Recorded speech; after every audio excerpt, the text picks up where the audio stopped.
नमस्कार दोस्तों, स्वागत है आप सभी का आपके अपने YouTube platform one week study point पर। दोस्तों आज की क्लास रहेगी बीए सेकंड ईयर वालों के लिए। दोस्तों अपने बीए सेकंड ईयर वालों के लिए हिंदी साहित्य को लेकर अति इंपॉर्टेंट सवाल। दोस्तों वन वीक सीरीज है हिंदी साहित्य की सेकंड पेपर। दोस्तों अति इंपॉर्टेंट सवालों पर डिस्कशन करने वाले। दोस्तों जयनारायण विश्वविद्यालय जोधपुर की ओर से प्रकाशित है। तो चलिए अति इंपॉर्टेंट सवालों पर डिस्कशन करते हैं। दोस्तों हमने वैसे अति लघुतरात्मक और लघुतरात्मक और आलोचनात्मक हिंदी भाषा का इतिहास एवं स्वरूप पर डिस्कशन कर चुके। दोस्तों क्लास है रिकॉर्ड पड़ी हुई है। दोस्तों प्लेलिस्ट में जाकर आप देख लीजिएगा।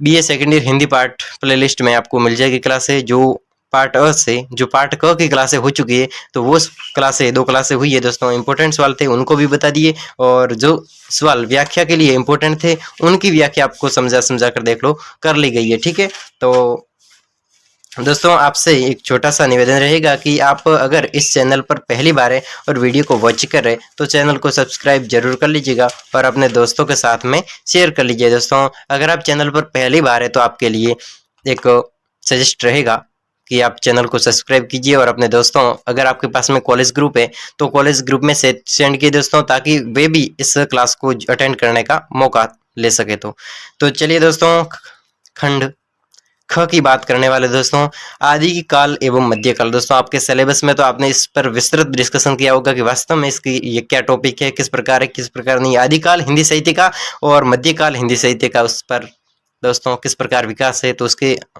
ऊपर हम अति लघुतरात्मक प्रश्नों पर डिस्कशन करेंगे। बाद में लघुतरात्मक, बाद में आलोचनात्मक। चलिए दोस्तों अंत तक बने रहिएगा। दोस्तों पूरी वन वीक सीरीज का इंक्लूडेशन आज की क्लास में रहेगा। दोस्तों महामैराथन क्लास के रूप में आज की क्लास को गिन सकते हैं, लेकिन आपको अपनी सीट पर वैसे आपकी सिटिंग पावर आज के लिए थोड़ी अधिक होनी चाहिए, क्योंकि लंबी क्लास हो गई। तो आप अंत तक जुड़े रहिएगा, ठीक है। और अपने दोस्तों के साथ में शेयर करने की कोशिश कीजिए दोस्तों, ताकि अधिक से अधिक बच्चे जुड़ सके, इस स्टूडेंट्स अधिक से अधिक जुड़ सके। दोस्तों तो चलिए अंत तक बने रहिएगा, यही आपसे रिक्वेस्ट रहेगी। तो चलिए दोस्तों आपकी जरूरत रहेगी कि आपको अंत तक बने रहना चाहिए। दोस्तों वैसे मैं आपको इस क्लास के एंड में पूरी सीरीज का विश्लेषण करने के बाद में सीरीज में से वो मुख्य इंपॉर्टेंट सवाल जिसे आपको अति महत्वपूर्ण नजरों के साथ में देखना चाहिए, और उस सवालों को रट के ही जाना है। दोस्तों आपको वो सवाल नहीं भूलना है। दोस्तों उस सवालों को आप पर भले ही घोल कर पी जाओ, लेकिन याद करके जाना है अपनी एग्जाम में। तो ठीक है दोस्तों, आगे बढ़ते हैं। दोस्तों अंत तक उन सवालों के बारे में जानने के लिए अंत तक बने रहिएगा दोस्तों, या फिर आप इस क्लास के एंडिंग में आप देख लीजिए कि कौन कौन से इंपॉर्टेंट सवाल है। दोस्तों अगर आप व्याख्या सहित पढ़ना चाहते हैं तो चलिए दोस्तों स्टार्टिंग के सवालों को डिस्कशन कर लेते हैं कि आचार्य रामचंद्र शुक्ल ने हिंदी साहित्य का इतिहास कब लिखा। दोस्तों आचार्य रामचंद्र शुक्ल के द्वारा हिंदी साहित्य का इतिहास कब लिखा गया? 1926 में लिखा गया। दोस्तों याद रखना 1926 में आचार्य रामचंद्र शुक्ल के द्वारा हिंदी साहित्य का इतिहास। दोस्तों आपको एग्जाम में वैसे ये भी पूछा जा सकता है कि हिंदी साहित्य का इतिहास किसके द्वारा, रामचंद्र शुक्ल के द्वारा लिखा गया और कब लिखा गया? 1929 में लिखा गया। अगला सवाल है कि हिंदी साहित्य का सर्वप्रथम काल विभाजन करने का प्रयास किस विद्वान के द्वारा? हिंदी साहित्य का जो सर्वप्रथम काल विभाजन, दोस्तों हिंदी को अलग अलग कालों में, पूर्व काल, पूर्व पाषाण काल, वैसे मध्यकाल, तो ये हिंदी के जो अलग अलग काल बताए हैं, तो उस कालों का विभाजन करने वाले विद्वान का बताना है जॉर्ज ग्रियर्सन के द्वारा हिंदी को अलग अलग कालों के रूप में व्यवस्थित किया गया। किसके द्वारा? जॉर्ज ग्रियर्सन के द्वारा। दोस्तों याद रखेगा हिंदी को कालों में विभाजन जॉर्ज ग्रियर्सन के द्वारा। चलिए हिंदी साहित्य के प्रथम काल को आदिकाल किन विद्वानों ने कहा? हिंदी साहित्य के जो प्रथम काल है उसको आदिकाल। अब हिंदी साहित्य का स्टार्टिंग यानी कि हिंदी साहित्य का स्टार्टिंग यानी प्रथम काल है, उसको आदिकाल किस वैज्ञानिक ने कहा था, किस विद्वान ने कहा था? तो ये कहा था डॉक्टर श्याम सुंदर दास, doctor Hazari Prasad, doctor Hazari Prasad, doctor Narendra ने कहा था। दोस्तों चलिए चौथे सवाल की ओर आगे बढ़ते हैं। चलिए दोस्तों आचार्य शुक्ल के अनुसार आदिकाल की समयावधि। आचार्य शुक्ल के द्वारा आदिकाल की समयावधि यानी आदिकाल कब से कब तक चला? आचार्य शुक्ल के अनुसार आदिकाल की समयावधि 1000 ईसा पूर्व से 1375 ईसा पूर्व तक इसका काल है वो चला था। ठीक है, और कुछ विद्वानों ने इसे हिंदी साहित्य का आलोचनात्मक इतिहास में भी कहा। राम कुमार वर्मा ने हिंदी साहित्य का आलोचनात्मक इतिहास में कहा है कि ये काल है वो 13,000 से 1375 ईसा पूर्व तक चला था। दोस्तों अगले सवाल की ओर आगे बढ़े कि हिंदी का प्रथम कवि किसे माना? दोस्तों हिंदी साहित्य का जो प्रथम कवि किसे माना जाता है, तो किसे माना जाता है? वीर सिंह शेखर ने पुष्प या पुड्र कवि को हिंदी साहित्य का प्रथम कवि दोस्तों वीर सिंह शेखर को माना जाता है। वीर सिंह शेखर को हिंदी साहित्य का प्रथम कवि किसे माना जाता है? वीर सिंह शेखर को दोस्तों याद रखिएगा, हिंदी का प्रथम कवि वीर सिंह शेखर को माना जाता है। और इसने ये पुष्प पुड्रक ये कविता लिखी थी, ठीक है, किंतु उसकी कोई रचना प्राप्त नहीं हुई, इसकी कोई रचना प्राप्त है वो नहीं हुई है, ठीक है। और डॉक्टर गणपति चंद्र गुप्त भरतेश्वर बाहुबली रचिता प्रथम कवि माने दोस्तों। ये कुछ नाम दिए गए, गणपति चंद्रगुप्त, फिर भरतेश्वर बाहुबली रास के रचिता भालीभद्र सूरी को, किसको? भालीभद्र सूरी को हिंदी का प्रथम कवि माना जाता है दोस्तों। चलिए 6वें सवाल की ओर आगे बढ़ते हैं। एग्जाम की दृष्टि से इंपॉर्टेंट सवाल है कि आदिकाल नाम किस विद्वान ने दिया था? आदिकाल नाम किस विद्वान के द्वारा दिया गया था? आदिकाल नाम है वो किस विद्वान के द्वारा दिया गया दोस्तों? याद रखिए, आदिकाल शब्द का प्रयोग किसने किया था, किस विद्वान ने दिया है दोस्तों? वीरगाथा काल को आदिकाल डॉक्टर हजारी प्रसाद द्विवेदी ने कहा दोस्तों। जो वीरगाथा काल है उसको आदिकाल हजारी प्रसाद द्विवेदी के द्वारा किया गया दोस्तों। किसके द्वारा? डॉक्टर हजारी प्रसाद द्विवेदी के द्वारा आदिकाल को, वीर गाथा काल को आदिकाल डॉक्टर हजारी प्रसाद के द्वारा कहा गया, ठीक है।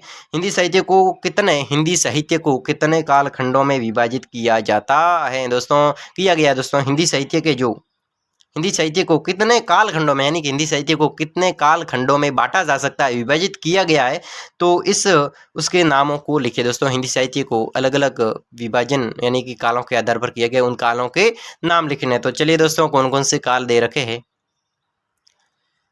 हिंदी साहित्य के इतिहास को 4 कालों में विभाजित, कितने? 4 कालों में विभाजित किया गया है। पहला आदिकाल, पूर्व मध्यकाल, आदिकाल पूर्व मध्यकाल, उत्तर मध्यकाल, आदिकाल पूर्व मध्यकाल, उत्तर मध्यकाल, आधुनिक काल। दोस्तों ये जो विभाजन है वो किसके द्वारा किया गया? ग्रियर्सन के द्वारा किया गया।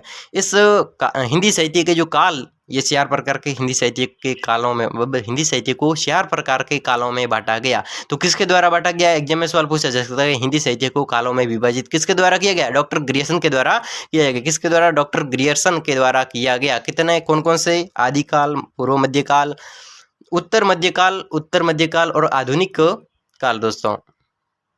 वैसे स्पष्ट नजर आ रहा है तो ठीक है। फिर आदिकाल को सिद्ध सीमांत काल किस विद्वान ने कहा दोस्तों? आदिकाल है उसको सिद्ध सीमांत काल किसने कहा था? तो आदिकाल को सिद्ध सीमांत काल किसके द्वारा कहा गया? आदिकाल को सिद्ध सीमांत काल राहुल साहित्यकृत के द्वारा कहा। किसके द्वारा कहा गया? राहुल साहित्यकृत के द्वारा कहा गया। राहुल साहित्यकृत्यन के द्वारा कहा गया, सांस्कृत्यन के द्वारा कहा गया। ओके, इस आदिकाल को सिद्ध सीमांत कहा गया, ठीक है। फिर आचार्य रामचंद्र शुक्ल ने आदिकाल को क्या कहा दोस्तों? आचार्य रामचंद्र शुक्ल के द्वारा इस आदिकाल को क्या कहा गया? तो आदिकाल को वीरगाथा काल नाम आचार्य रामचंद्र शुक्ल ने दोस्तों, जो आदिकाल था उसको वीरगाथा काल नाम है आचार्य चंद्र शुक्ल के द्वारा दिया गया दोस्तों। 10वां सवाल है कि हिंदी साहित्य के इतिहास लेखकों में से 4 प्रमुख नाम बताइए। हिंदी साहित्य के जो लेखक है, हिंदी साहित्य के जो इतिहास के लेखक है, तो उसके नाम बताना है। हिंदी साहित्य के 4 इतिहास के लेखक है। अब हिंदी साहित्य का इतिहास है तो उसके लेखक कौन कौन से है, उसके नाम मिश्र सिंधु, आचार्य रामचंद्र शुक्ल, फिर डॉक्टर राम कुमार वर्मा। और साहित्य का आलोचनात्मक इतिहास है, इसके द्वारा डॉक्टर गणपति चंद्रगुप्त। तो ये है हिंदी साहित्य का वैज्ञानिक इतिहास, ठीक है। चलिए 11वें सवाल की ओर आगे बढ़ते हैं। एग्जाम की दृष्टि से बहुत ही इंपॉर्टेंट सवाल है दोस्तों कि याज्ञनिक की एक रचना का नाम है दोस्तों। याज्ञनिक की एक रचना का नाम बताना है। याज्ञनिक की एक रचना अल्लाखंड है दोस्तों। को क्या है? अल्लाखंड है। इसे परमाल रासोक भी कहा जाता है, इसे परमाल रासोक के नाम से भी जाना जाता है दोस्तों। चलिए 12वें सवाल की ओर आगे बढ़ते हैं कि निम्नलिखित रचनाओं के रचनाकारों के निम्नलिखित जो रचना दी गई है उसके रचनाकारों दोस्तों, ये एग्जाम में भी, कंपटीशन एग्जाम में भी ये सवाल पूछा जाता है दोस्तों, डेली पूछा जाता है दोस्तों। इसको नज़र में रखना पड़ता है ताकि ये रचना लिखी गई है, ये रचना तो पूछ ली जाती है लेकिन इसके रचयिता दिमाग में नहीं रहते दोस्तों। बहुत सारी वैसे जीके की किताब में रचना दे रखी पड़ी है, तो इसको याद रखना वैसे काफ़ी लंबे समय तक डिस्कशन पर भी रहता है दोस्तों। वैसे मैं आपकी इस BA क्लासों के अंत में, वैसे आपकी जून जुलाई की क्लासों में वैसे मैं जीके की छोटी सीरीज चलाऊंगा दोस्तों। जीके की सीरीज चलेगी आप जानते हो जैसे कि आपकी बीए की सीरीज चलती है, उसी प्रकार मैं जीके की ऐसी सीरीजें चलाऊंगा वैसे आप सभी के सामने। आपको मुझे पूरा विश्वास है, यकीन है कि मेरी जो पढ़ाने का तरीका है तो वो आपको ज़रूर पसंद आएगा और आपको अधिक से अधिक दोस्तों खुद उसी क्लास में याद होने की, मैं इसी तरीके से पढ़ाऊंगा, लेकिन इस तरीके से पढ़ाऊंगा एक वैसे मैं पेज पर लूँगा, किसी भी सवाल को एक पेज पर लूँगा और बाद में उसको डिस्कशन करता हुआ समझाऊँगा दोस्तों। तो आप देखना कि किस प्रकार मैं आप सभी के सामने डिस्कशन करता हूँ दोस्तों। आप अधिक से अधिक संख्या में जुड़िएगा। मैं जीके इस प्रकार पढ़ाऊँगा कि आपको कंठस्थ हो जाएगी और वास्तव में कोई पूछेगा जीके का सवाल तो वैसे चौंकना रह जाएगा कि वास्तव में क्या जीके मजबूत दे रखी है दोस्तों। वैसे आप अंत तक बने रहिएगा और मैं पूर्ण विश्वास के साथ में कह सकता हूं कि मैं जीके की जो सीरीज चलाऊंगा, 1 वीक सीरीज जीके की चलेगी दोस्तों। तो उस जीके की सीरीज में आप जरूर जुड़िएगा दोस्तों। लाइव परफॉर्मेंस होगा तो आप वैसे डेली जून जुलाई वैसे गर्मियों के दिन होंगे तो आप ज़रूर क्लास को अटेंड कीजिए और रात को हम 8 बजे ही रखेंगे दोस्तों, क्योंकि वैसे 8 बजे एक ऐसा समय होता है कि ना तो ज़्यादा गर्मी होती है ना ठंड होती है, ना सोने का समय होता है, एक स्टडी का समय होता है दोस्तों। स्टडी करने वाले के लिए स्टडी का समय होता है 8 बजे 9 बजे, ठीक है। तो इसी क्लासों को मैं रात को 8 बजे की क्लासों में सीरीज जीके की सीरीज़ को रखूँगा। तो दोस्तों आप ज़रूर इस सीरीज़ को अटेंड कीजिएगा। जून जुलाई की क्लासों में दोस्तों अगस्त तक भी चलेगी दोस्तों। तो आप बिना टेंशन के वैसे हमेशा के लिए जुड़ते रहिएगा दोस्तों। आप टेंशन मत लीजिएगा कि वास्तव में जुड़ना बेस्ट है दोस्तों। आपको वास्तव में लगेगा कि क्या बात है। चलिए, बिसल रासों की रचना किसके द्वारा की गई? दलपति विजय के द्वारा। बिसल रासों की रचना दलपति विजय के द्वारा। परमाल रासों की रचना नरपति नालह। परमाल रासों की रचना नरपति नालह के द्वारा। फिर हमीर रासों की रचना है वो जागनिक के द्वारा की। किसके द्वारा? हमीर रासों की रचना जागनिक के द्वारा की गई। और सारंगधर के द्वारा वैसे सारंगधर के द्वारा दोस्तों वैसे थोड़ा डिस्कशन में गलत हो गया। देखो, खुमान रासों की रचना है वो दलपति विजय के द्वारा। दोस्तों आपके रिकॉल कर रहा हूँ कि खुमान रासों की रचना दलपति विजय के द्वारा, ठीक है। और बिसल रासों की रचना नरपति नालह के। बिसल रासो नरपति नालह के द्वारा। फिर परमाल रासो और जगनी के द्वारा। दोस्तों आपके एग्जाम में सवाल पूछा जा सकता है किसकी ये रचनाओं के रचनाकारों के नाम बताइए। तो सुरपति नालह जगनी के द्वारा और हमीर रासो सारंगधर के द्वारा रची गई। दोस्तों अपनी माइंड में रखना दोस्तों, एग्जाम में सवाल पूछा जा सकता है दोस्तों। वैसे ये सवाल तो काम का है, वैसे जीके का सवाल है। चलिए, विद्यापति की 2 रचनाओं के नाम लिखिए। विद्यापति की 2 रचनाओं के नाम लिखिए दोस्तों। चलिए, विद्यापति की रचना, विद्यापति की 4 रचनाएं। कीर्ति कला। दोस्तों ये भी सवाल पूछा जा सकता है कि कीर्ति लता, ये भी विद्यापति के द्वारा। और कीर्ति पताका ये भी रचा गया है विद्यापति के द्वारा। और फिर है पदावती ये भी विद्यापति के द्वारा। और गोरक्ष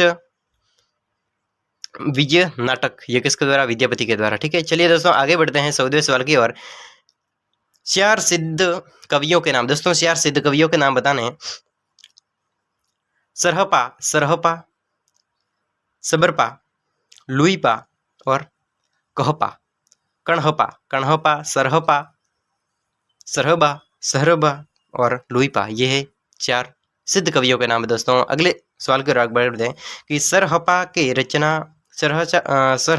एक रचना का नाम लिखिए। सरहपा की एक रचना का नाम लिखिए दोस्तों।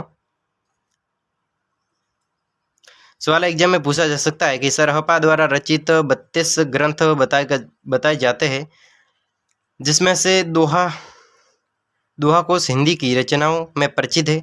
इन्हें आदिकाल का प्रथम सिद्ध कवि कहा जाता है दोस्तों। आदिकाल का प्रथम सिद्ध कवि सरहपा को कहा जाता है। चलिए, 16वां है कि हिंदी साहित्य के इतिहास लेखकों का प्रथम प्रयास किस फ्रेंच लेखक ने किया था? दोस्तों हिंदी साहित्य जो इतिहास का प्रथम प्रयास, हिंदी साहित्य के इतिहास का प्रथम प्रयास किस फ्रेंच ने किया था? किसके द्वारा किया गया था? तो उसके द्वारा लिखे गए इतिहास ग्रंथ के नाम लिखे। हिंदी साहित्य के इतिहास लेखक का प्रथम प्रयास फ्रेंच विद्वान गारसा द तासी के द्वारा किया गया था। और इसके द्वारा कुछ लिखा गया है, वो भी है कुछ। उसने इस्तवार दला, और ये भी 3 भागों में विभाजित है दोस्तों। 17वां सवाल है दोस्तों, एग्जाम की दृष्टि से इंपॉर्टेंट सवालों पर डिस्कशन करेंगे। The modern literature of Hindustan ग्रंथ की रचना किस विद्वान ने की थी और इसकी प्रमुख विशेषता? दोस्तों doctor the modern literature of Hindustan की रचना डॉक्टर जॉर्ज ग्रीसन के द्वारा की गई। किसके द्वारा? The modern literature of Hindustan की रचना जॉर्ज ग्रीसन के द्वारा की गई। इसका प्रकाशन 1889 में कब हुआ? 1889 में प्रकाशन हुआ। इस ग्रंथ में हिंदी साहित्य के इतिहास को ऐतिहासिक कालक्रम के अनुसार प्रस्तुत करने का प्रयास किया गया। दोस्तों 18वें सवाल की ओर आगे बढ़ते हैं। एग्जाम की दृष्टि से रासो का अर्थ स्पष्ट। दोस्तों जो खुमान रासो है, तो इसमें रासो का अर्थ स्पष्ट करना है। तो रासो शब्द का सामान्यतः अर्थ होता है कि वीर गाथा से लिया जाता है, क्योंकि रासक से राहुट, रासऊ, रासक से रासऊ और रासऊ से सारो शब्द बनाए। रासक से रासऊ और रासऊ से सारो, रासो शब्द है वो, सारो रासो शब्द है वो बनाए। दोस्तों चलिए 19वें सवाल की ओर आगे बढ़ते हैं कि आचार्य हजारी प्रसाद ने हिंदी साहित्य के इतिहास को कितने भागों में, कालखंडों में बांटा? दोस्तों जो आचार्य हजारी प्रसाद द्विवेदी जी ने हिंदी साहित्य के इतिहास है, इसको कितने कालखंडों में, आचार्य हजारी प्रसाद द्विवेदी के द्वारा हिंदी साहित्य के कितने कालक्रमों में बांटा गया है? दोस्तों हिंदी इसमें कितने, 4 भागों में जो हमारे हजारी प्रसाद जी है, तो इस द्विवेदी जी के द्वारा 4 भागों में इस हिंदी साहित्य के काल को बांटा गया है। कौन कौन सा है? आदिकाल 10वीं से 14वीं शताब्दी तक, ठीक है। फिर है पूर्व मध्यकाल, फिर ये पूर्व मध्यकाल, इसको भक्ति काल के नाम से जानते हैं पूर्व मध्यकाल को, 14वीं से 16वीं शताब्दी तक। फिर उत्तर मध्यकाल, ये रीतिकाल, इसको रीतिकाल के नाम से जानते हैं। फिर 16वीं से 19वीं शताब्दी के मध्य, दोस्तों 16वीं से 19वीं शताब्दी के मध्य, ये कौन सा? उत्तर मध्यकाल है, ठीक है। फिर आधुनिक काल, कौन सा काल? आधुनिक यानी आज के ज़माने का काल, 19वीं सदी के मध्य से आज तक, 19वीं सदी के मध्य से आज तक जो काल चल रहा है वो आधुनिक काल। इन 4 कालों में हजारी प्रसाद द्विवेदी जी के द्वारा हिंदी साहित्य को कालखंडों में बांटा गया। चलिए दोस्तों 20वें सवाल की ओर डिस्कशन कर लेते हैं। सवाल है कि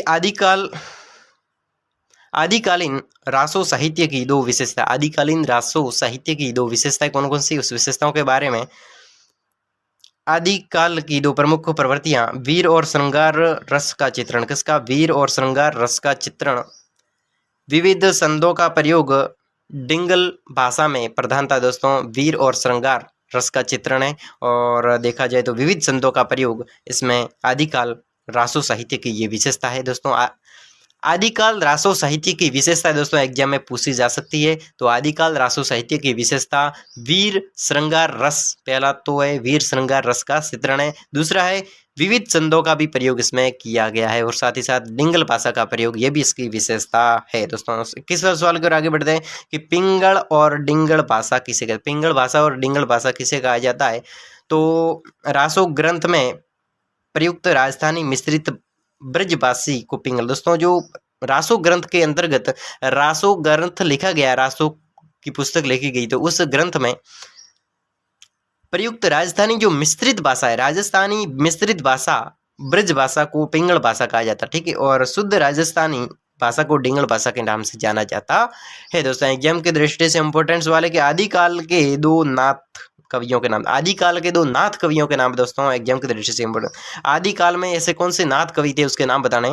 तो नाथ संप्रदाय के अंतर्गत सामान्यतः 9 कवियों की चर्चा की जाती है, उनमें से जो प्रमुख है नागार्जुन, सत्यनाथ, गोरखनाथ और जलंधर, ये आदि काल के प्रमुख कवि है। दोस्तों कौन? नागार्जुन, सत्यनाथ और गोरखनाथ और जलंधर, ठीक है। चलिए 23वें सवाल की ओर आगे बढ़ते हैं। दोस्तों एग्जाम की दृष्टि से इंपॉर्टेंट सवाल है कि जैन साहित्य को अद्वितीय क्यों माना जाता है? जैन साहित्य को अद्वितीय क्यों माना जाता है? जैन साहित्य अनेक प्रवृत्तियों और विशिष्टताओं से युक्त है। दोस्तों जो जैन साहित्य है वो अनेक साहित्य और प्रवृत्तियों और विशिष्टताओं से युक्त है, अनेक साहित्य प्रवृत्तियां और विशिष्टताओं से युक्त है, किंतु लौकिक प्रवृत्तियां को लेकर धार्मिक सिद्धांत की व्याख्या करने में जैन साहित्य अद्वितीय रहा है। दोस्तों जो जैन साहित्य है वो अद्वितीय, जैन साहित्य जो जैनियों का साहित्य जैन साहित्य होता है, तो वो जैन लोगों के जो साहित्य है वो अद्वितीय, बिल्कुल एकदम बहुत ही हम कह सकते हैं एक अचानक, हम कह सकते हैं, क्या कह सकते हैं, पूरी तरीके से विकसित और अच्छे तरीके से सबके सामने पेश हुए जो साहित्य है, अद्वितीय साहित्य है, लोगों के सामने पेश हुए, तो वो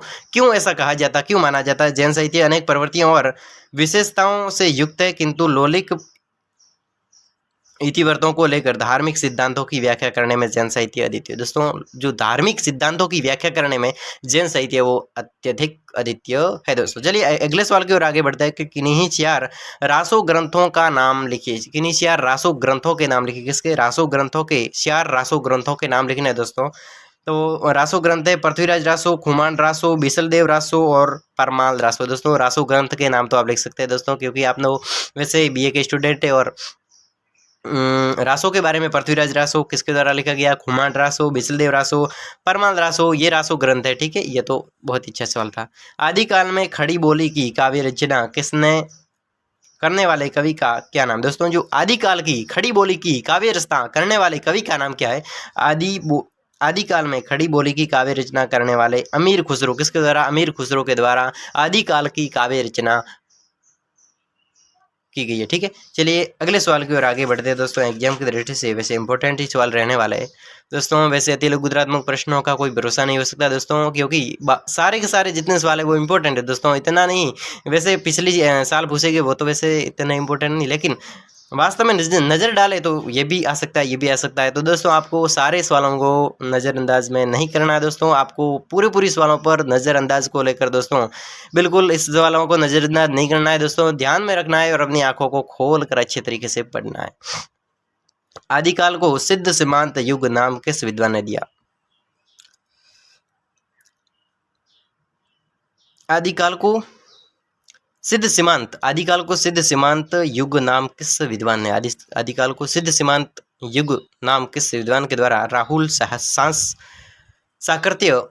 साकर्त्यायन के द्वारा दिया गया। ठीक है, चलिए दोस्तों अगले सवाल की ओर आगे बढ़े। दोस्तों ये तीसरा सवाल है, एग्जाम की दृष्टि से इंपॉर्टेंट है कि निम्न रचनाओं के रचनाकारों के नाम लिखिए।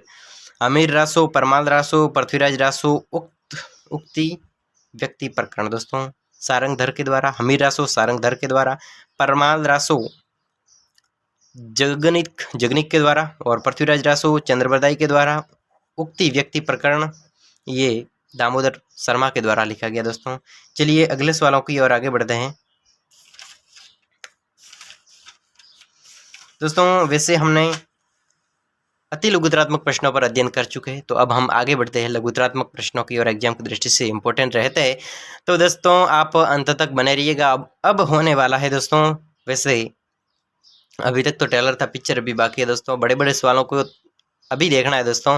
वैसे आपको बहुत अच्छी तरीके से मैं समझाऊंगा और आगे बढ़ता जाऊंगा। दोस्तों अगर आपने मुझसे किसी सवाल को समझ लिया तो दोस्तों मेरे से आपका सवाल गलत नहीं होगा दोस्तों। वैसे आप काफ़ी हद तक उसको सवाल को छोड़ोगे नहीं, आपके माइंड में से निकलेगा भी नहीं दोस्तों। इतना अच्छे तरीके से मैं आप सभी के सामने दोस्तों एक सवाल रह गया था खंड क से एक सवाल रह गया था दोस्तों, तो उस सवाल को देख लेते हैं दोस्तों। इस खंड के क से जो सवाल था वो इम्पोर्टेंट था, फिर भी रह गया दोस्तों, तो मैं आपके सामने अभी एक समझा लेता हूँ दोस्तों। एक दो सवाल है, दो नहीं एक सवाल है दोस्तों। ये रहा सवाल,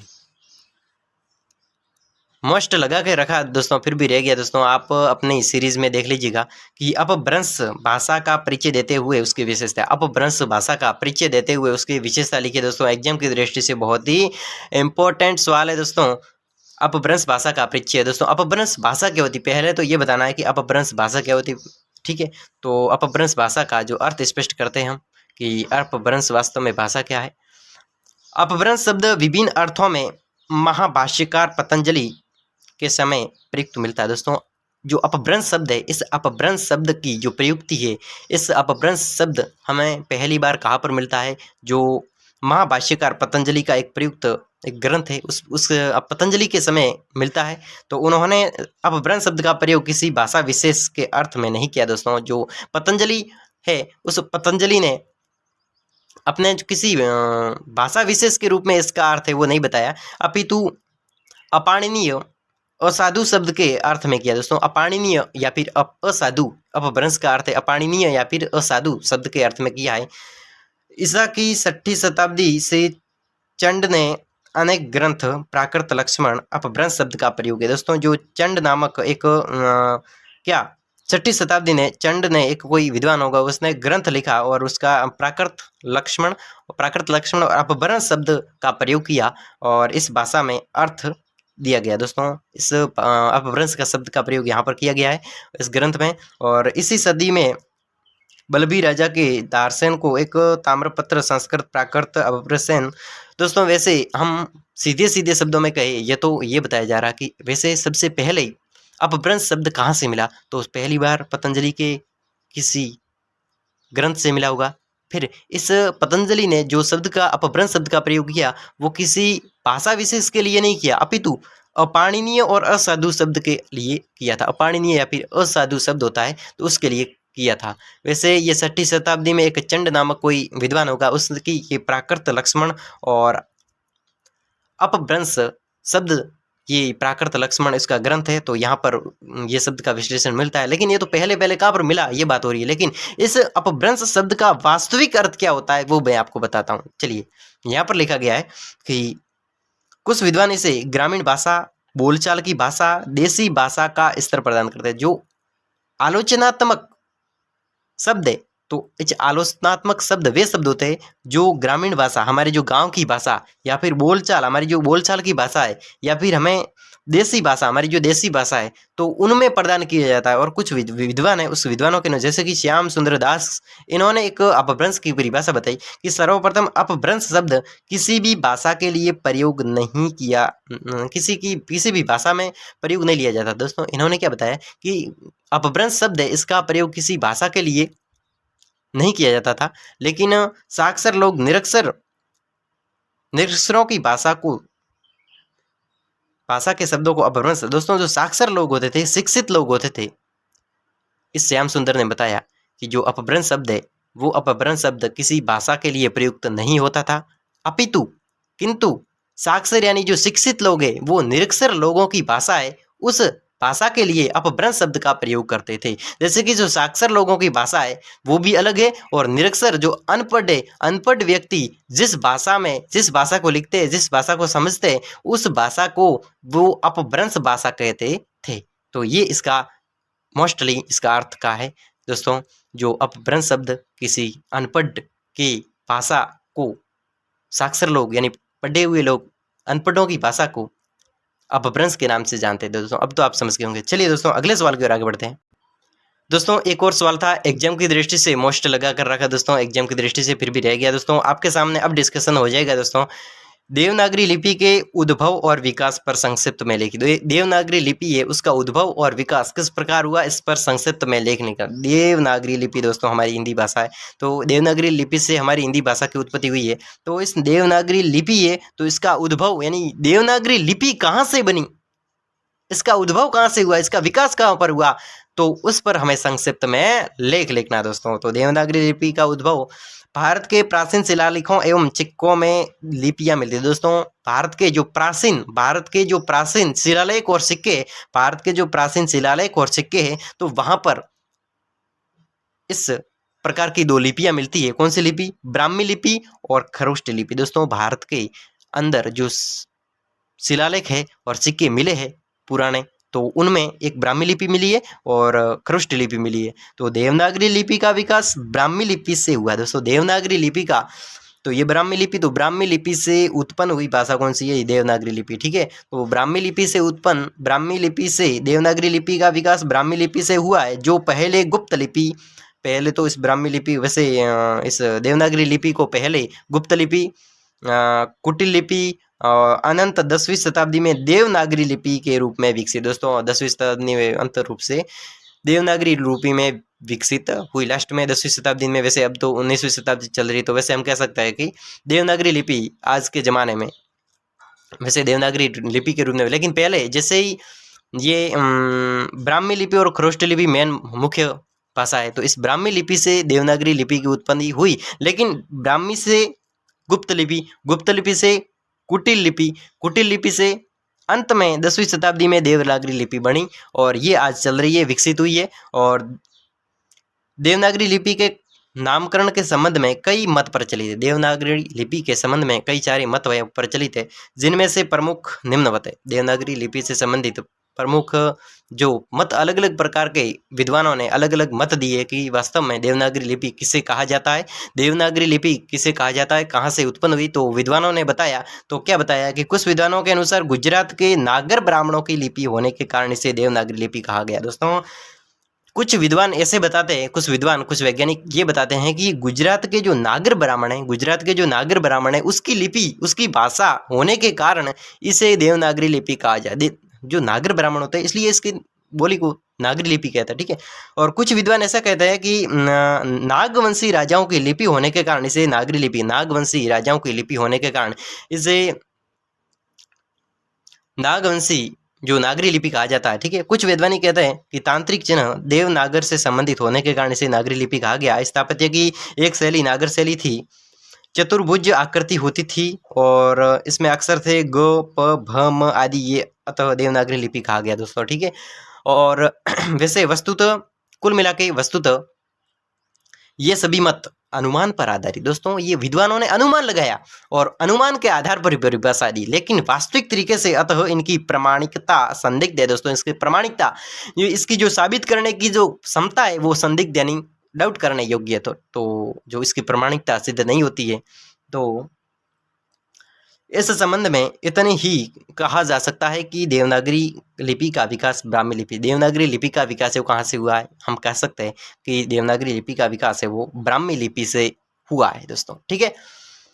ब्राह्मी लिपि को उत्तरी शाखा की नागरी लिपि कहा जाता है। दोस्तों ब्राह्मी लिपि को उत्तरी शाखा की नागरी कहा जाता था, जो बाद में देव भाषा संस्कृत से जुड़ गई, परिणामतः नागरी का देवनागरी हो गया दोस्तों, ठीक है। तो देवनागरी लिपि का विकास किस प्रकार, कहाँ पर देवनागरी लिपि का विकास है वो सर्वप्रथम प्रयोग गुजरात के नरेश जय भट्ट के शिलालेख में मिलता है। दोस्तों देवनागरी लिपि का सर्वप्रथम प्रयोग कहाँ पर मिलता है, कहाँ पर, गुजरात के नरेश जय भट्ट के शिलालेख में मिलता है। गुजरात के कोई नरेश है उसके शिलालेख में मिलता है, ठीक है। और यहाँ पर वैसे देखें तो ये लिपि भारत के सर्वाधिक क्षेत्रों में प्रचलित है। ये देवनागरी लिपि भारत के सर्वाधिक क्षेत्रों में प्रचलित है, जैसे कि उत्तर प्रदेश, बिहार, मध्य प्रदेश, एमपी, यूपी, बिहार, महाराष्ट्र, राजस्थान, गुजरात आदि प्रांतों में उपलब्ध शिलालेखों, ताम्रपत्रों से हस्तलिखित प्राचीन ग्रंथों देवनागरी लिपि ही सर्वाधिक प्रयोग में आई। आजकल देवनागरी लिपि को जो वर्णमाला प्रचलित है वह स्थिर हो गई है 15वीं शताब्दी में दोस्तों, ये तो ठीक है। और अलग अलग शब्दों 8वीं शताब्दी में और 11वीं शताब्दी में।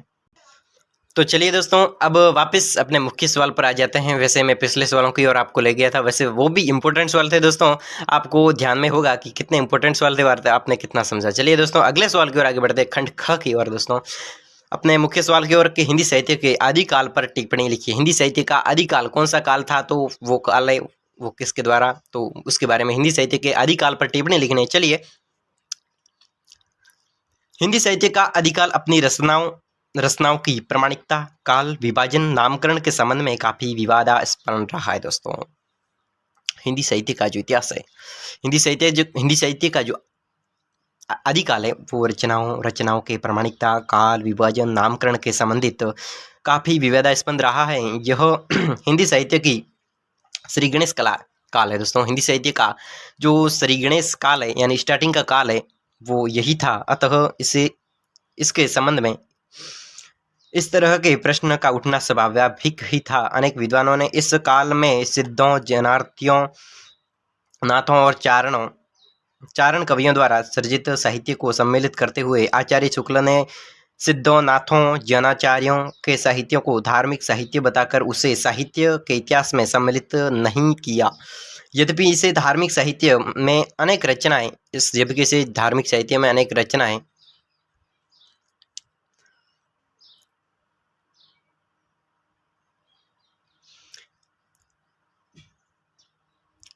साहित्य दृष्टि से महत्वपूर्ण उल्लेखनीय है, पर हमें आचार्य शुक्ल का मत अधिक समीचीन प्रतीत होता है, यानी कि देखने यानी डिस्कस करने योग्य प्रतीत होता है। तो चलिए दोस्तों आचार्य शुक्ल ने आदिकाल को वीरगाथा काल नाम दिया। दोस्तों ये आदिकाल है, इसका सबसे पहले अध्ययन किसके द्वारा, वीर काल दोस्तों। आचार्य शुक्ल के द्वारा सर्वप्रथम आदिकाल को वीर गाथा काल नाम से जाना गया। दोस्तों आचार्य शुक्ल ने आदिकाल को वीर गाथा काल नाम दिया। किसने दिया था? आचार्य शुक्ल ने। आदिकाल तो चल रहा था, इस आदिकाल को वीर गाथा काल के काल का नाम दिया। और निम्नांकित रचनाओं को नामकरण का अध्ययन माना दोस्तों खुमान रासो दलपति। दोस्तों जो ये दिए गए किसके द्वारा दिए गए कि खुमान रासो दलपति विजय के द्वारा, बीसल देव रासो नरपति नालह के द्वारा, पृथ्वीराज रासो चंद्रबरदाई के द्वारा, जयचंद्र प्रकाश भट्ट केदार के द्वारा, जय मयंक जस चंद्रिका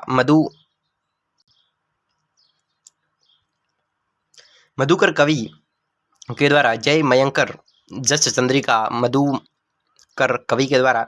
फिर है करमाल रासो जगनिक के द्वारा, खुमान की पहेलियाँ अमीर खुसरो के द्वारा, खुमान की पहेलियाँ अमीर खुसरो के द्वारा, विद्यापति की पदावली विद्यापति के द्वारा, विजयपाल रासो नरपति नालह भट्ट के द्वारा, हमीर रासो सारंगधर के द्वारा, कीर्तिलता ये विद्यापति के द्वारा, कीर्तिलता विद्यापति के द्वारा, कीर्ति पताका विद्यापति के द्वारा, कीर्ति पताका भी विद्यापति के द्वारा। इनमें से अंत में 4 रचनाएं अपभ्रंश भाषा में, जो इन 4 रचनाएं अंत में कौन सी? ये हमीर रासो, कीर्ति लता और कीर्तिपाल और विजयपाल रासो। तो ये रचना ब्रज भाषा में अपभ्रंश भाषा में और चौथे और 5वें क्रमांक की रचना उपलब्ध नहीं है। आचार्य शुक्ल के बाद अन्य रचनाएं जैसे अब्दुर्रहमान करत संदेश राचक आदि प्रकाशित में आई है। दोस्तों चलिए आगे बढ़ते हैं कि हिंदी साहित्य के आदिकाल की 3 प्रमुख प्रवृत्तियों विशेषताओं पर प्रकाश डालिए। हिंदी साहित्य के आदिकाल की जो प्रमुख प्रवृत्तियां हैं, तो प्रवृत्तियों और विशेषताओं पर प्रकाश डालना है। हिंदी साहित्य के आदिकाल की 3 प्रमुख प्रवृत्तियां विशेषता पर प्रकाश डालिए। दोस्तों हिंदी साहित्य की जो आदिकाल की 3 प्रवृत्तियां हैं, आदिकाल की हिंदी साहित्य का जो आदिकाल है, तो वो आदिकाल की जो 3 प्रवृत्तियों हैं विशेषता है उसके बारे में लिखना है। चलिए 2017 और शब्द इंपॉर्टेंट सवाल है, वैसे कहीं पर भी पूछा होगा। इंपॉर्टेंट तो इंपॉर्टेंट रहता है दोस्तों, चाहे कितना भी हो जाए। दोस्तों जो इस काल के काव्य उसको 3 विशेषताओं में बांटा गया है। 3 विशेषता इसकी। युद्धों का सजीव वर्णन। दोस्तों जो हिंदी साहित्य का आदिकालीन काल है, तो इसमें विशेषता ये है, हिंदी साहित्य की आदिकालीन विशेषता ये है, पहली विशेषता है कि युद्धों का जो सजीव वर्णन। अब कोई युद्ध हो रहा है तो उसका अगर वर्णन, अगर किसी युद्ध को लिखा गया, ठीक है, आदिकाल में युद्ध को लिखा जाता था तो ऐसा लिखा जाता था कि जैसे कि सजीव का वर्णन हो रहा है, जैसे कि सजीव कोई कार्य करता है और किस प्रकार लिखते हैं कि उसने ऐसा किया, इसने ऐसा किया, तो एक सजीव युद्धों का सजीव वर्णन मिलता है। इस काल की रचना में युद्ध के सजीव चित्र मिलते हैं। उनसे तलवारों के जानकार और तलवारों के जानकार वीरों की उत्साह भरी वाणी के स्वर भी आज भी सुनाई दे पड़ते हैं। युद्ध कौशल और युद्ध दृश्यों की चित्रण में दृश्य बेजोड़ है दोस्तों। और है हिंदी साहित्य का जो आदिकाल है उसमें अच्छी रचना कौन सी है, अच्छी बात कौन सी है, यानी इसकी विशेषता, हिंदी साहित्य के इतिहास के आदिकाल की विशेषता, वीर और श्रृंगार रस का समन्वय। दोस्तों वीर रस और श्रृंगार रस का जो समन्वय है, तो इस आदिकाल में मिलता है। नारी सौंदर्य जैसे कि नख सिख वर्णन, विलास एवं वासना के अनेक चित्रण इन कवियों के द्वारा प्रस्तुत किए गए। वीर और श्रृंगार जैसे विरोधी रसों को भी इसके साथ में वर्णित कर इस काल के कवियों ने अपनी प्रभुता का परिचय वो दिया है। इस काल में श्रृंगार पोषित वीर रस का उत्कर्ष देखने को मिलता है। तो जो पोषित श्रृंगार का जो पोषित यानी श्रृंगार को आगे बढ़ते हुए वीर रस का उत्कर्ष है वो इस काल में देखने को मिलता है। वीर रस का श्रृंगार रस में जो समन्वय यानी वीर और श्रृंगार रस दोनों का समन्वय इस हिंदी साहित्य के आदिकाल में मिलता है। ठीक है, एक और मिलता है संकुचित राष्ट्रीयता इसमें मिलती है। तो इस काल में जो हिंदी साहित्य का आदिकाल है, तो हिंदी साहित्य के आदिकाल में राष्ट्रीय शब्द का अर्थ संकुचित था। दोस्तों राष्ट्रीय शब्द का अर्थ है वो संकुचित था, किंतु अनेक श्रेयदाताओं के अधीन भूभाग को ही राष्ट्र माना। जो अधिक अपने ही श्रेयदाता के अधीन अगर कोई भूभाग है तो उसे राष्ट्र मान लिया जाता था। ठीक है, चलिए दोस्तों 60वें सवाल की ओर आगे बढ़ते हैं। एग्जाम की दृष्टि से बहुत ही इंपॉर्टेंट सवाल है दोस्तों कि आचार्य शुक्ल ने आदिकाल को वीर गाथा काल किन रचनाओं के आधार पर कहा है। दोस्तों आचार्य शुक्ल के द्वारा जो आदिकाल है उसको वीर गाथा काल किन रचनाओं के कारण कहा गया है, तो इसके नाम लिखना है दोस्तों। आदिकाल आचार्य शुक्ल ने जो ये वीर गाथा काल है, ठीक है, आदिकाल आचार्य सॉरी दोस्तों फिर से वापिस को पढ़ दें। आचार्य शुक्ल ने आदिकाल को वीर गाथा काल किन रचनाओं के आधार पर कहा है। दोस्तों आचार्य शुक्ल ने जो आदिकाल था उसको वीर गाथा काल कहा, तो क्यों कहा, किन आधारों को मानकर कहा, उन आधारों के नाम लिखने। चलिए, खुमान रासो दलपति विजय खुमान रासो, इसमें नहीं गई, अनेक ग्रंथ लिखी गई, रचना लिखी गई, तो उसी के कारण। पृथ्वीराज राजो चंद्रबरदई के द्वारा जयमंक जस चंद्रिका मधुकर कवि, दोस्तों इसको बार बार हम पढ़ चुके हैं। विशल देव राजो नरपति नालह जयचंद्र प्रकाश भट्ट केदार परमाल रासो जगनिक विद्यापति की पदावली विद्यापति के द्वारा, हमीर रासो सारंगधर के द्वारा, कीर्ति पताका विजयपति के द्वारा, कीर्ति लता विद्यापति के द्वारा। दोस्तों ये हमने पढ़ चुके बार बार।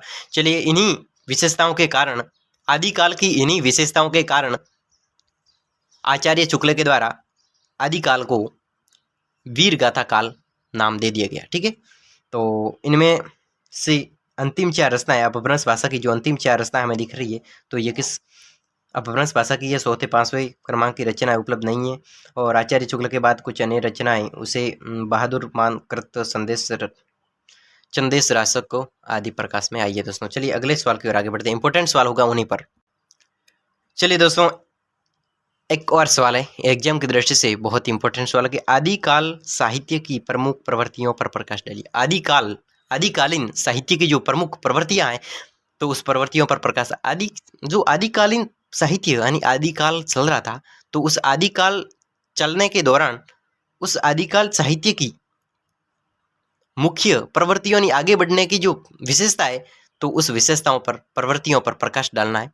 तो इस काल में रासो साहित्य के अलावा सिद्ध साहित्य, जैन साहित्य, नाथ साहित्य, लौकिक साहित्य, गद्य साहित्य की धाराएं भी प्रभावमान होती। दोस्तों आदिकाल साहित्य में वैसे देखा जाए तो इसकी प्रवृत्तियों में मुख्य रूप से सिद्ध साहित्य, जैन साहित्य, नाथ साहित्य, लौकिक साहित्य, गद्य साहित्य की धाराएं प्रभावित थी। इन प्रत्येक धारा की अपनी पृथक पृथक प्रवृत्तियां, विशेषताएं हैं। दोस्तों तो चलिए पहली विशेषता है, सिद्ध नाथ और जैन साहित्यकारों की रचना में नीति, आचार, उपदेश प्रधान है। दोस्तों जो सिद्ध नाथ और जैन साहित्यकार है, सिद्धनाथ और जैन साहित्यकार, आदिकाल साहित्य के जो सिद्धनाथ और जैन साहित्यकार हैं, उनकी नीति, आचार, उद्देश्य की प्रधानता रही है। तो ये भी इसके प्रवृत्तियों का मुख्य रूप है। तो अगला है, जैन साहित्य में जैन धर्म के सिद्धांतों को प्रचलित शास्त्रीय लोक कथाओं के माध्यम से प्रस्तुत किया गया। अगला है, लौकिक साहित्य में प्रेम श्रृंगार, लौकिक साहित्य के अंतर्गत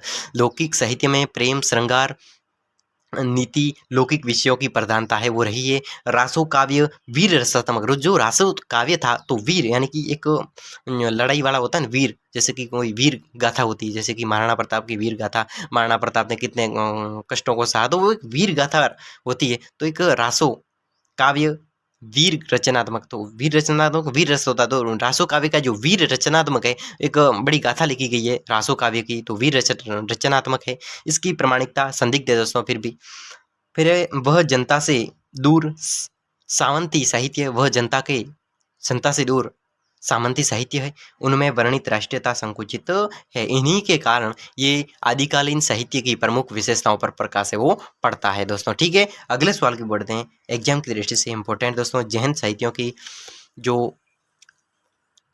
साहित्य की विशेषताओं पर टिप्पणी लिखिए। दोस्तों आप अपनी इस सवाल को नज़र में रखिए कि जैन साहित्यों के विशेषता पर टिप्पणी लिखनी है। तो जैन साहित्य जैन धर्म के सिद्धांतों को प्रचलित शास्त्रीय लोक कलाओं के माध्यम से प्रस्तुत किया गया। जैन कवियों ने रास नामक काव्यों की रचना करके काव्य के नाटक, नृत्य, गीतों का समावेश किया है। रासो काव्यों से भिन्न जैन साहित्य श्रृंगार, वीर भावी के साथ शांत रस सुंदर निरूपण हुआ है। दोस्तों जैन कवियों ने हिंदी भाषा की रचनाएं करके उसके लौकिक भाषा को साहित्य भाषा के रूप में प्रदान करने में सहायता की। उसका हिंदी पर अपभ्रंश का प्रभाव स्पष्ट दिखाई देता है। दोस्तों एक और सवाल है एग्जाम की दृष्टि से इम्पोर्टेंट सवाल है दोस्तों। देखिए, हिंदी साहित्य के भक्ति काल में विकसित भक्ति की विभिन्न धाराओं का संक्षिप्त परिचय। दोस्तों हिंदी साहित्य के जो भक्ति काल है, हिंदी साहित्य का जो भक्ति काल है उसमें विकसित हुई भक्ति की विभिन्न धारा कौन कौन सी, उस पर संक्षिप्त में वर्णन करना है दोस्तों। एग्जाम की दृष्टि से बहुत ही मोस्ट क्वेश्चन है दोस्तों। एग्जाम की दृष्टि से जो हिंदी साहित्य की भक्ति काल है तो उसमें कौन कौन सी विभिन्न धारा है और उसका संक्षिप्त में परिचय देना है, तो एग्जाम की दृष्टि से इंपॉर्टेंट सवाल बनता है दोस्तों। तो चलिए, हिंदी साहित्य में संवत 1375 से 1375 से 1700 विक्रम संवत तक का काल भक्ति काल कहलाता है। इस काल में जो काव्य धाराएं विकसित हुई है, इस भक्ति काल में जो काव्य धाराएं विकसित हुई है उन्हें स्पष्ट रूप से दो भागों में विभाजित किया जा सकता है। हिंदी साहित्य के जो भक्ति काल में जो काव्य धारा उत्पन्न हुई है उसे दो भागों में बांटा जा सकता है। कौन कौन से? निर्गुण काव्य धारा और सगुण काव्य धारा। निर्गुण काव्य धारा और सगुण काव्य धारा ये भक्ति काल में उत्पन्न हुई काव्य धारा है, ठीक है। तो इस निर्गुण जो काव्य धारा है इसको दो उपशाखा है दोस्तों। इस निर्गुण धारा है, इसकी भी दो उपधारा है। तो कौन सी है? संत काव्य धारा और सूफी काव्य धारा। संत काव्य धारा और सूफी काव्य धारा, ठीक है। तो और चलिए दोस्तों आगे बढ़ते हैं।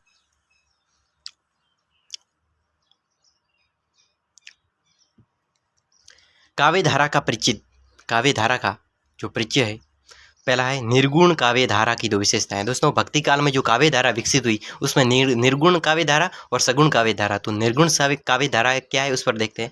निर्गुण काव्य धारा की दो उपधारा है, तो ज्ञानाश्री अथवा संत मार्गी काव्य धारा। ज्ञानाश्री अथवा संत मार्गी काव्य धारा। प्रेमाश्री सूफी काव्य धारा। एक तो ज्ञानाश्री एक सूफी काव्य धारा। तो पहला ज्ञानाश्री शाखा में रैदास नानक, दादू दयाल, सुंदरदास आदि कवि संत आते हैं दोस्तों। संत कवि वो आते हैं किसके अंतर्गत? ज्ञानाश्री शाखा के अंतर्गत रैदास है, नानक है, दादू दयाल है, सुंदरदास है। तो ये कवि है वो ज्ञानाश्री शाखा के अंतर्गत आते हैं, ठीक है। कबीर सभी संतों कवियों में से प्रमुख थे। सभी संत और कवियों में कबीर है वो प्रमुख थे। संत कवियों ने समाज में व्याप्त ब्रह्मांडों, अंधविश्वासों, अंध परंपराओं पर प्रहार करके उसमें सुधार लाया, ठीक है दोस्तों। अगला है निर्गुण काव्य धारा के अंतर्गत प्रेम के पीर गायक कवि सूफी कहलाते। दोस्तों जो निर्गुण काव्य धारा के अंतर्गत प्रेम की पीर के गायक कवि ये वो सूफी कवि कहलाते हैं। सूफी कवियों ने सांसारिक प्रेम के माध्यम से ईश्वरीय प्रेम को प्राप्त करने का प्रयास किया। दोस्तों जो सूफी संत लोग हैं तो उस सूफियों ने क्या किया कि जो सूफी कवियों ने सांस्कृतिक प्रेम के माध्यम से ईश्वरीय प्रेम को प्राप्त करने का जो प्रयास किया है। और सभी सूफी कवि मुसलमान थे। कौन थे? मुसलमान सूफी संत कवि थे वो मुसलमान थे।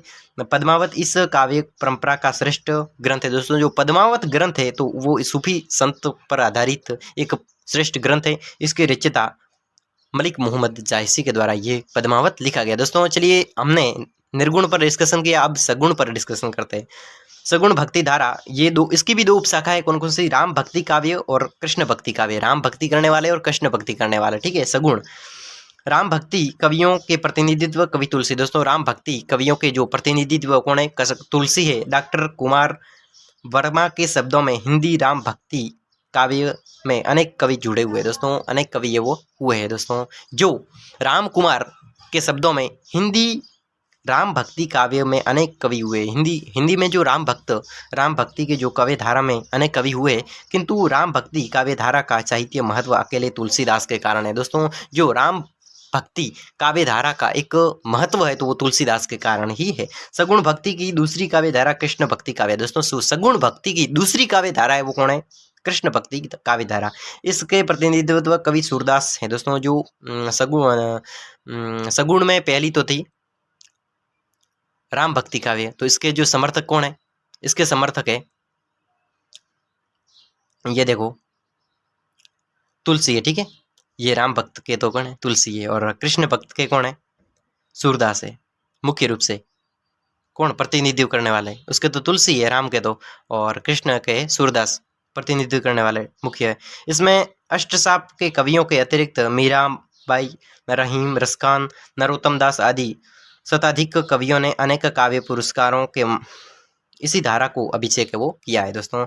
चलिए आगे सवाल की ओर बढ़ते हैं। अगले सवाल की ओर दोस्तों एग्जाम की दृष्टि से इंपॉर्टेंट सवाल होगा वही। अगला सवाल है सूफी काव्य के प्रमुख प्रवृत्तियां। सूफी काव्य की जो प्रमुख प्रवृत्तियां हैं, विशेषता है, उसके पर प्रकाश डालना दोस्तों। सूफी काव्य की जो प्रमुख प्रवृत्तियां हैं, विशेषता है, उस पर प्रकाश डालना दोस्तों। 2006 में सवाल भले ही पूछा गया दोस्तों एग्जाम की दृष्टि से, जो सूफी काव्य के प्रमुख प्रवृत्तियां कौन कौन सी है, इंपॉर्टेंट सवाल बनता है। चलिए देख लेते हैं कौन कौन सी सूफी काव्य की प्रमुख विशेषता है। पहली विशेषता है लौकिक प्रेम के माध्यम से अलौकिक प्रेम की व्यंजना। लौकिक प्रेम, लोगों के प्रेम, यानी लोगों में प्रेम के माध्यम से अलौकिक यानी कि भगवान के प्रेम की व्यंजना, ये भी सूफी संत की कवियों की बात है, विशेषता है। चलिए प्रबंध कल्पना, ये भी सूफी संतों की, सूफी काव्य की प्रमुख प्रवृत्तियां हैं, प्रमुख विशेषता है सूफी संत काव्य की विशेषता है। फिर है चित्रांकन, फिर है लोक पक्ष का चित्रण, लोगों के पक्ष का चित्रण। चलिए दोस्तों अगले सवाल की ओर आगे बढ़ते हैं एग्जाम की दृष्टि से इंपॉर्टेंट सवालों पर। दोस्तों हमने वैसे देखे तो अब आलोचनात्मक प्रश्नों पर डिस्कशन खंड ख के दोस्तों हमने अधिलघुतरात्मक, लघुतरात्मक, अब बड़े आलोचनात्मक प्रश्नों पर दोस्तों इंपॉर्टेंट सवालों के 19 सवालों पर डिस्कशन किया जाएगा। चलिए दोस्तों और सवाल है कि आदिकाल के प्रमुख ग्रंथ तथा कवियों का परिचय दीजिए। आदिकाल के जो प्रमुख ग्रंथ है और उनके कवि है तो उसका परिचय देना है। आदिकाल के प्रमुख ग्रंथों और कवियों का परिचय दीजिए। आदिकाल के जो प्रमुख ग्रंथ और प्रमुख कवियों के नाम लिखने हैं। आदिकाल में कौन कौन से प्रमुख ग्रंथ थे और उनके कौन कौन से कवि थे, उसके नाम है वो लिखने हैं दोस्तों। पहला कवि है दलपति विजय का खुमान रासो दोस्तों। दलपति विजय है और ये खुमान रासो है, वो आदिकाल की पुस्तक है। कहाँ की? आदिकाल के जो प्रमुख ग्रंथ है, खुमान रासो एक आदिकाल का प्रमुख ग्रंथ है और इसके रचनाकार दलपति विजय है। तो आदिकाल के प्रमुख ग्रंथ, पहला ग्रंथ हो गया खुमान रासो और इसके कवि, इसका पहला कवि हो गया दलपति विजय। ठीक है, तो खुमान रासो आदिकाल का ग्रंथ है और इसके रचिता यानी इसका कवि दलपति विजय है। ठीक है, अगला कवि है नरपति नालह का बिसल देव रासो। नरपति नालह का बिसल देव रासो दोस्तों, नरपति नालह कवि है और इसके द्वारा लिखा गया ग्रंथ बिसल देव रासो, ये आदिकाल में लिखा गया। ठीक है दोस्तों, चलिए अगले सवाल, दोस्तों अगले ग्रंथ की ओर आगे बढ़ते हैं। कौन सा ग्रंथ है अगला? वो आदिकाल का ग्रंथ जगनिक का परमाल रासो। जगनिक नामक कवि का परमाल रासो ग्रंथ, ठीक है, ये भी आदिकाल का है। फिर है चंद्र बरदई का पृथ्वीराज रासो और सारंगधर का हमीर रासो और लाल सिंह भाट का विजय रासो, लाल सिंह भाट का विजयपाल रासो और भट्ट केदार का जयचंद रासो, भट्ट केदार का जयचंद प्रकाश। फिर मधुकर का जय मयंकर चंद्र जस चंद्रिका। ठीक है, अन्य कवि एवं रचना है। उक्त कवियों की जो वीर गाथा है वो कुछ ऐसे कवि भी हुए, उन्होंने युग प्रवृत्तियों की सर्वथा उपेक्षा स्वतंत्रता काव्य की रचना की है। उन्हें खुसरो तथा विद्यापति के नाम से विशेष रूप से उल्लेखनीय है। दोस्तों अगले सवाल की ओर आगे बढ़ते हैं, इंपॉर्टेंट।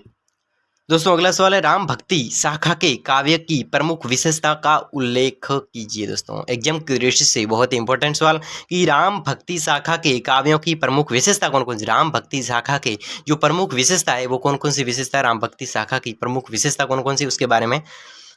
राम भक्ति शाखा के प्रमुख काव्यों और उसकी विशेषता है। पहला है राम भक्ति शाखा के प्रमुख काव्य राम के लोक रक्षक रूप का वर्णन। राम के लोक रक्षक रूप का वर्णन राम भक्ति शाखा की एक प्रमुख काव्य है।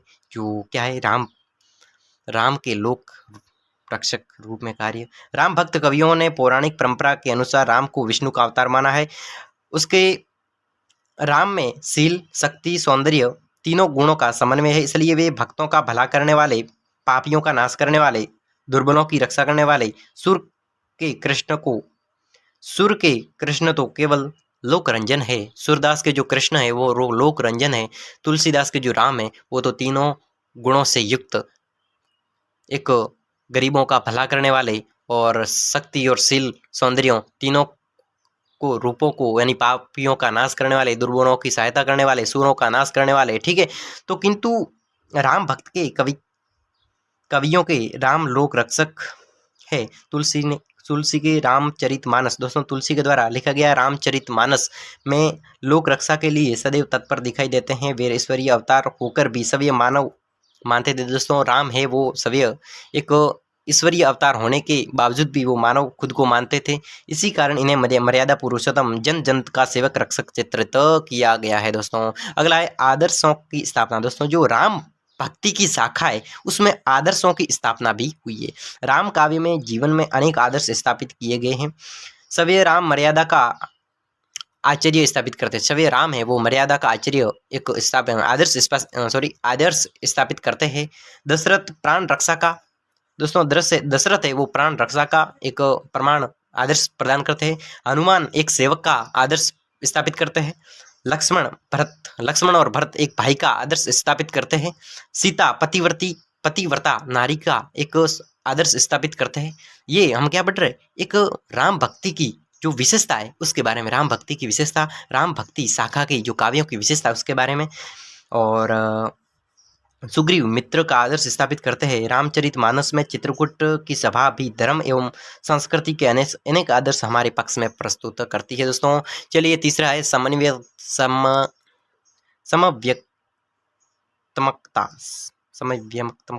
राम भक्ति काव्य में समता विशेषता मिलती है। इसमें राम भक्ति के अतिरिक्त शिवाजी, दुर्गा आदि की स्तुति भी दी गई है। रामचरितमानस के काव्य से दोस्तों चलिए रामचरितमानस में राम सव्य क्या कहते हैं कि शिवद्रोही मम दास कहावे, शिवद्रोही मम दास कहावे, सो नर मोही सुपनेहु नहीं भावे, सो नर मोही सुपनेहु भावे। दोस्तों इसी भांति राजनीतिक, धर्म, समाज और साहित्य में अनेक विरोधी पक्षों ने समन्वय स्थापित करने की चेष्टा की गई। दोस्तों अगली है राम भक्ति शाखा के काव्य की अगली विशेषता है रस व्यंजनात्मक। दोस्तों जो राम भक्ति का व्यस रस है वो कैसा है, एक रस यानी कि उसकी व्याख्या है वो कैसी है, वो हमें उस कहानी को जो सुनकर रस प्राप्त होता है वो कैसा है, एक व्यंजनात्मक रस है। ठीक है, चरित्र चित्रण, एक हर किसी जैसे कि राम का यानी मर्यादा पुरुषोत्तम का एक चरित्र चित्रण है वो किया गया। ठीक है, चलिए ब्रज एवं अवधि भाषाएं। दोस्तों ब्रज एवं अवधि भाषाओं का प्रयोग भी इस रामचरित्र मानस में, यानी हम कह सकते हैं जो राम भक्ति शाखाओं में उल्लेखनीय है। तो किस प्रकार ब्रज एवं अवधि भाषा भी इसमें शामिल है। तो राम काव्य प्रमुख रूप से तो अवधि भाषा में लिखा गया है। राम काव्य है, राम का जो काव्य है वो अवधि भाषा में लिखा गया है, किंतु राम भक्त कवियों ने रचनाएं ब्रज भाषा में रची। दोस्तों जो राम भक्त के जो कवि है उसने ब्रज भाषा में अपनी रचनाओं को लिखा है। तुलसी ने गीतावली और विनय पत्रिका ब्रज भाषा में रची थी। दोस्तों तुलसी ने अपनी जो तुलसी के द्वारा लिखी गई गीतावली और जो विनय पत्रिका वो भी एक ब्रज भाषा में रचित की गई है। तुलसी ने अवधि भाषा का बहुत अधिक विकास, तुलसीदास के द्वारा वो कौन सी अवधि भाषा, इसका बहुत अधिक विकास किया गया है। और इसका ब्रज अवधि दोनों ही भाषाओं में समान अधिकार है वो मिलता है। चलिए छंद एवं अलंकार। दोस्तों राम भक्ति जो काव्य है, राम भक्ति का जो काव्य है उसमें छंदों और अलंकारों का भी प्रयोग किया गया है। राम काव्य में दोहा, चौपाई, सप्य, सोरठा, कवित, बेरठ, बरवे, सवैया, घनाक्षरी, त्रिभंगी, तोमर आदि यानी छंदों का भी प्रयोग किया गया इसमें, और अलंकारों का साथ में प्रयोग किया गया है। दोस्तों वैसे हमने जो रामचरित्र मानस, हम कह सकते हैं राम भक्ति के जो काव्य और उसके ग्रंथों की विशेषता पढ़ी, यानी किस प्रकार पढ़ी, हम मुख्य पॉइंट देख लेते हैं राम भक्ति शाखा के। दोस्तों इंपॉर्टेंट सवाल है अपनी नजरों में, राम भक्ति शाखा के काव्यों की विशेषता। पहली विशेषता राम के लोक रक्षक का वर्णन, ये पहली विशेषता है। आदर्शों की स्थापना, राम के द्वारा आदर्शों की स्थापना, यानी राम खुद ईश्वर होने के नाते फिर भी एक ईश्वरीय धरती पर ईश्वर की तरह चमत्कार नहीं करते, एक मानव की तरह रहते हैं, यानी कि आदर्श दिखाते मर्यादा पुरुषोत्तम का। ठीक है, तो ये भी एक राम भक्ति शाखा का क्या एक विशेषता हो गई। और समन्वयतमकता ये भी है, और इसमें भी शिवद्रोही मम दास कहावे, जो शिव के द्रोही है वही हमारे दास है वो कह रहा है। दोस्तों अगला है रस व्यंजनात्मक। जो राम के जो ग्रंथ है, राम भक्ति के जो काव्य है उसकी विशेषता एक रच, यानी कि जो हमें कहानी सुनकर जो रस प्राप्त होता है, ज्ञान प्राप्त होता है, तो उसकी जो शैली है वो व्यंजनात्मक है। ठीक है, फिर है चरित्र चित्रण। राम का चरित्र किस प्रकार व्यवहार करते हैं, किस प्रकार जो दूसरों के प्रति दया भाव की भावना व्यक्त करते हैं, यानी जो चरित्र चित्रण है राम का वो भी एक अच्छा प्रकट होता है, तो ये भी इसकी विशेषता होगी। फिर है ब्रज एवं अवधि भाषा का प्रयोग हुआ, ये भी इसकी विशेषता है। छंद एवं अलंकारों का प्रयोग है, ये भी इस विशेषता है। तो इन सबको पढ़कर जो निष्कर्ष निकला, जो भक्ति राम भक्ति काव्य की जो निष्कर्ष निकला वो ये है कि इस प्रकार राम काव्य परंपरा अनेक विशेषताओं के कारण महत्वपूर्ण है। इनमें जन जीवन में विविध आदर्शों की स्थापना, समन्वय भावना के प्रसार का स्तुतीय प्रयास किया गया है दोस्तों। ठीक है, तो दोस्तों आगे बढ़ते हैं अगले सवाल की ओर। अगर दोस्तों वैसे 60 के तो रखे हैं, वैसे दोस्तों देख लेते हैं कि अगला सवाल अगर रहा है तो आज की क्लास में इंक्लूडेशन कर लेते हैं दोस्तों। एंडिंग में दोस्तों सवाल खत्म हो चुके हैं, क्लास भी वैसे 1 घंटे की हो चुकी है दोस्तों, तो आप टेंशन मत लीजिए। हमने खंड क, खंड ख, खंड क, खंड ख, इन दोनों पर तो डिस्कशन कर लिया। अब रहा है खंड ग, ये वाला, ये खंड ग दोस्तों। तो ये खंड ग दोस्तों अगर आपकी रिक्वेस्ट रहेगी कि वास्तव में हमें ये पढ़ना है, और ये वैसे 45 नंबर का दोस्तों मुझे दिखने को मिल रहा है, ये 45 अंकों का है, इसका अंक भार 45 है दोस्तों। वैसे बड़े बड़े एक दोस्तों बहुत ही निबंधात्मक सवालों की श्रेणी में रख सकते हैं दोस्तों, अंक भार भी इसका ज़्यादा है दोस्तों। अगर आपकी रिक्वेस्ट रहेगी तो मैं अति लघुतरात्मक और लघुतरात्मक प्रश्नों पर डिस्कशन कर लूँगा, आपकी कमेंट रहेगी तो। अगर नहीं रही तो यहीं तक सीमित रहेगा खंड क और ख। तो यही बहुत है दोस्तों, अगर आपकी रिक्वेस्ट रहेगी और आपका सपोर्ट रहेगा दोस्तों, आप अधिक से अधिक इस वीडियो को शेयर कीजिए अपने दोस्तों के साथ में। दोस्तों ग्रुप में तो जरूर शेयर कीजिए, अपने कॉलेज के स्टूडेंट ग्रुप में या फिर अपने साथी के साथ में ग्रुप में दोस्तों शेयर करो इस वीडियो को, ताकि वो भी सीरीज को पढ़ सके दोस्तों, इस महामैराथन क्लास का लाभ उठा सके दोस्तों। आप इस सीरीज को शेयर कीजिए दोस्तों। जो सीरीज के प्रति सीरियस है वो एग्जाम के प्रति भी सीरियस होगा, और जो एग्जाम के प्रति सीरियस होगा वो अच्छे अंकों के साथ में अच्छा परफॉर्मेंस दिखा पाएगा दोस्तों। तो आप भी समझते होंगे। तो दोस्तों आज की क्लास वैसे बहुत ही बड़ी हो चुकी है, और आगे अगर आपकी रिक्वेस्ट रहेगी, अगर आप इस सीरीज के वैसे खंड ख की PDF पाना चाहते हैं, खंड ख की वैसे क और ख तो दोस्तों आपको मिल नहीं सकती, ये अगर ग की PDF आप चाहते हो तो थोड़ा बहुत चार्ज तो लगेगा दोस्तों, क्योंकि मेहनत लगती है। तो वैसे मैं आपको व्हाट्सएप कॉन्टैक्ट के माध्यम से आपको ज़रूर इस सवालों की PDF, जो इम्पोर्टेंट सवाल होंगे उन्हीं की PDF आपके सामने पेश करवा दूंगा दोस्तों व्हाट्सएप कॉन्टैक्ट के माध्यम से। और यही मेरा व्हाट्सएप कॉन्टैक्ट है, आप लिख लीजिएगा अपने कॉन्टैक्ट को 9636819588। ठीक है दोस्तों, यही मेरा कॉन्टैक्ट है। तो आप व्हाट्सएप कॉन्टैक्ट के माध्यम से अपना नाम और ज़िला बता दीजिए कि आप कौन से ज़िले से हैं। ठीक है, तो आप PDF को प्राप्त कर सकते हैं, एक थोड़ा सा निःशुल्क न जैसा चार्ज लगेगा, और आपको PDF उपलब्ध हो जाएगी दोस्तों। तो आप अगर चाहते हैं कि इसमें से इम्पोर्टेंट सवाल कौन से हैं और कौन से पढ़ने चाहिए, तो दोस्तों ज़रूर कमेंट कीजिएगा, और व्हाट्सएप कॉन्टैक्ट है आपके पास में। तो तब तक के लिए अनुमति दीजिए, धन्यवाद दोस्तों।